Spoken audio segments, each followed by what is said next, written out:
Assalamualaikum warahmatullahi wabarakatuh. Halo semuanya, perkenalkan saya Fadlan, mahasiswa Teknik Informatika ULBI atau Universitas Logistik dan Bisnis Internasional. Video ini merupakan salah satu bagian dari tugas mata kuliah Cloud Computing yang saya kerjakan sebagai bentuk penerapan pembelajaran digital interaktif di ULBI. Melalui konten ini, saya akan mencoba menjelaskan materi dengan judul Google Workspace sebagai platform SAS untuk kolaborasi tim akademis di era digital. Materi ini akan saya coba sampaikan secara ringkas, mudah-mudahan mudah dipahami. Semoga bermanfaat dan bisa menambah wawasan kita semuanya. Dan jangan lupa like, komen, dan share video ini ya. Terima kasih.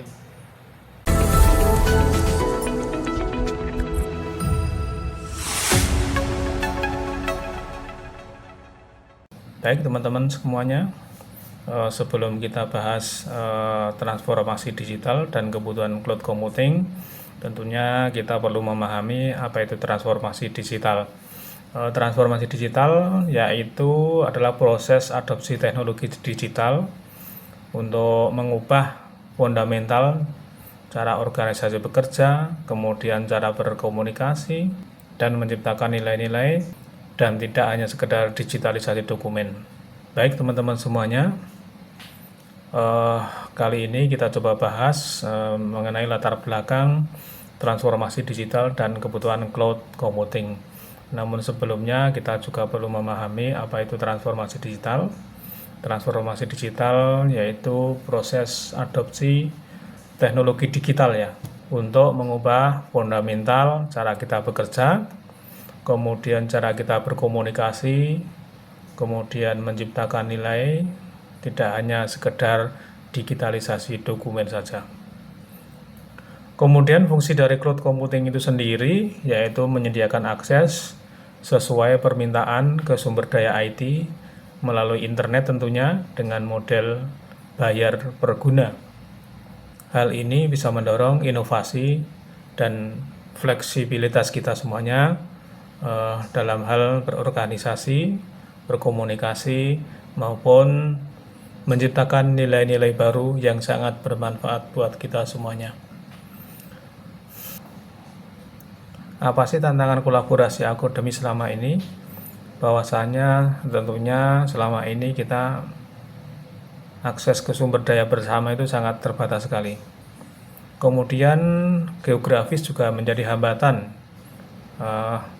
Selain itu, perbedaan platform yang kita gunakan juga terkadang menjadi hambatan buat kita semuanya untuk saling berkolaborasi selama ini. Yang berikutnya, apa sih kebutuhan di era digital? Kita membutuhkan aksesibilitas tinggi untuk pembelajaran dan penelitian. Kemudian kita juga memerlukan akses sumber daya yang lebih fleksibel dan adaptif. Yang berikutnya, apa sih peran dan manfaat teknologi cloud ini? Yang pertama, bahwasanya teknologi cloud ini bisa kita jadikan sebagai tulang punggung transformasi digital. Yang kedua, tentunya efisiensi biaya. Kemudian teknologi cloud ini juga akan menghasilkan inovasi-inovasi baru, serta memudahkan dalam hal berkolaborasi di era global saat ini. Kemudian berikutnya yaitu aksesibilitas global dan bisa mengurangi beban dari IT. Selanjutnya, pada bagian ini menjelaskan perkembangan Google Workspace dari waktu ke waktu. Google didirikan pada tahun 1995 oleh Larry Page dan Sergey Brin di Stanford University. Kemudian pada tahun 2026, Google meluncurkan Google Apps sebagai kumpulan aplikasi produktivitas. Selanjutnya, pada tahun 2016, Google App di-rebranding menjadi G Suite untuk meningkatkan integrasi layanan. hingga pada tahun 2020 Google Workspace diperkenalkan sebagai platform kolaborasi yang menyeluruh dan terintegrasi. Google Workspace memiliki visi utama dalam mendukung kolaborasi dan produktivitas berbasis komputasi awan atau cloud computing. Platform ini telah diadopsi secara global dengan lebih dari 10 juta pelanggan berbayar, termasuk penggunaan yang signifikan di sektor pendidikan. Oleh karena itu, cakupan layanan yang luas, kemudian dampak pasar yang kuat, serta evolusi yang berkelanjutan, Google Workspace dipilih sebagai objek studi kasus representatif dan kajian Software as a Service atau SaaS kali ini. Selanjutnya, bagaimana sih arsitektur sistem Google Workspace secara konseptual? Yang pertama, dari sisi infrastruktur global Google Cloud, dia menawarkan sumber daya komputasi yang aman, andal, dan scalable seperti Computer Engine, kemudian Cloud Storage dan BigQuery di seluruh pusat datanya. Kemudian kalau dari sisi layer aplikasi dan middleware, Google Workspace ini menggunakan arsitektur layanan mikro, memecah software menjadi komponen modular untuk kolaborasi real time dan pengembangan aplikasi yang fleksibel. Kemudian dari sisi mekanisme data storage dan keamanan, penyimpanan data aman dan scalable dengan cloud storage.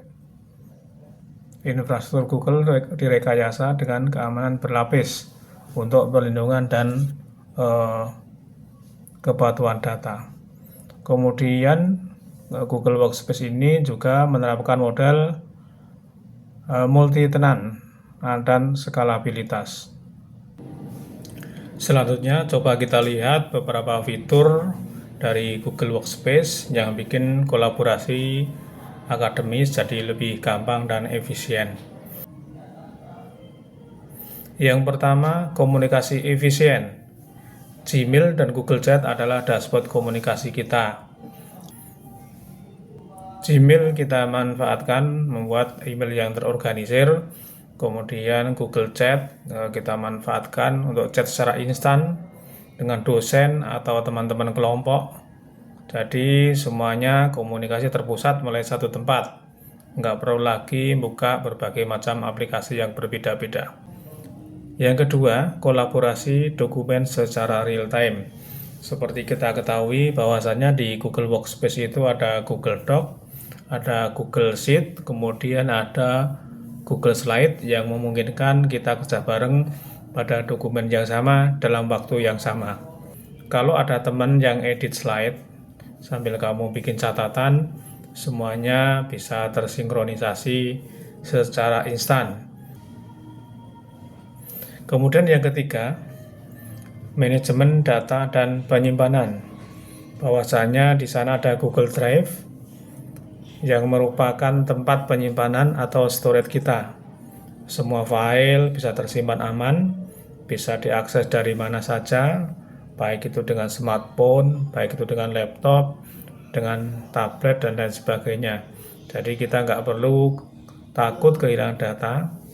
Kemudian juga bisa di-share ke teman-teman yang lain dengan permission yang kita atur sendiri. Yang keempat, pertemuan virtual dan pembelajaran jarak jauh. Di sana ada Google Meet yang kita bisa manfaatkan untuk membuat kelas online atau rapat kelompok tanpa hambatan geografis. Video conference bisa kita lakukan secara reliable. Kemudian kita juga bisa sharing screen untuk presentasi dan bisa juga record session buat yang gabung terlambat. Yang kelima, manajemen kalender dan penjadwalan. Google Calendar ini bisa kita manfaatkan untuk koordinasi terkait penjadwalan secara gampang. Kelima fitur ini yang bikin Google Workspace itu merupakan platform all-in-one untuk akademis. Dari komunikasi, kemudian kolaborasi dokumen, penyimpanan, meeting, sampai scheduling semuanya ada. Yang perlu kita lakukan cuma buka satu aplikasi, tidak perlu buka aplikasi yang bermacam-macam. Ini kelebihan daripada fitur Google Workspace. Yang selanjutnya, apa sih keterbatasan Google Workspace secara teknis? Yang pertama tentunya karena kita menggunakan teknologi internet, kita sangat ketergantungan terhadap internet. Yang kedua, kustomisasi sangat terbatas, di mana infrastruktur backend tidak bisa kita kustomisasi sesuai kebutuhan kita, tapi kita yang harus menyesuaikan dengan standar yang ada di Google. Yang ketiga, terkait kontrol infrastruktur, kita nggak punya kontrol langsung terhadap server. Semua fitur Google yang menentukan. Kalau ada isu, tergantung Google untuk menyelesaikannya. Sekarang kita lihat analisis kritis dari sisi keamanan. Apa yang Google Workspace unggul dan mana yang perlu kita waspadai. Sekarang kita lihat analisis kritis dari sisi keamanan. Apa yang Google Workspace unggul dan mana yang perlu kita semua waspadai. Yang pertama, kelebihan dari pusat data kelas dunia seperti Google Workspace ini. Google melindungi data dengan enkripsi dari dua tempat. Yang pertama saat data itu kita kirim dan saat data itu tersimpan. Gmail juga punya perlindungan anti-spam, anti-phishing, dan juga anti-malware. Yang berikutnya terkait kontrol akses granular dan kepastian regulasi. Admin bisa atur izin akses per user dan per folder dengan sangat detail. Google juga comply terhadap standar keamanan internasional seperti ISO 27001, GDPR, dan lainnya.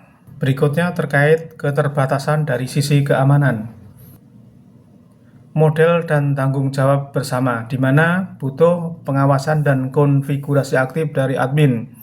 Kemudian pengaturan standar perlu disesuaikan. Sekarang kita lihat keterbatasan dari sisi keamanan. Yang pertama, model tanggung jawab bersama. Bahwasanya Google bertanggung jawab terhadap infrastruktur yang ada, tetapi kita semua juga harus bertanggung jawab terhadap konfigurasi admin dan manajemen pengguna. Yang kedua, risiko phishing dan pelanggaran privasi. Walaupun Google telah menerapkan filter spam, tapi pada kenyataannya atau pada faktanya, user masih bisa terkena phishing kalau tidak berhati-hati. Kemudian terkait kompleksitas dalam manajemen privasi, harus kita atur siapa yang akses, siapa yang share ke siapa, itu harus kita siapkan dengan matang. Jadi Google Workspace ini punya security dan infrastruktur yang sangat bagus dan kuat. Namun demikian, kesuksesannya juga sangat tergantung pada implementasi dan awareness daripada penggunanya juga. Kesimpulan, implikasi dan tren masa depan Google Workspace. Bahwasanya Google Workspace telah menjadi katalisator utama dalam meningkatkan kolaborasi dan efisiensi di lingkungan akademis, yaitu melalui penyediaan alat terintegrasi untuk pembelajaran dan administrasi. Implikasi utama, yaitu yang pertama memperkokoh atau memperkuat ekosistem pembelajaran digital. Yang kedua, meningkatkan aksesibilitas materi dan tugas. Kemudian bisa mendorong komunikasi yang lebih baik antara dosen dan mahasiswa. Yang berikutnya yaitu meningkatkan kemampuan adaptasi institusi terhadap perubahan teknologi. Tren masa depan, integrasi AI yang lebih dalam untuk personalisasi. Kemudian dukungan hybrid work untuk pembelajaran jarak jauh. Fokus kepada keamanan siber dan privasi data. Rekomendasi dan call to action, yaitu yang pertama, investasi berkelanjutan dalam pelatihan dan infrastruktur. Mendorong inovasi pedagogis berbasis teknologi. Membangun kebijakan penggunaan yang etis dan aman. bergabunglah dengan komunitas inovator pendidikan. Demikian materi Google Workspace sebagai platform SaaS untuk kolaborasi tim akademis di era digital yang dapat saya sampaikan pada kesempatan ini. Terima kasih. Assalamualaikum warahmatullahi wabarakatuh.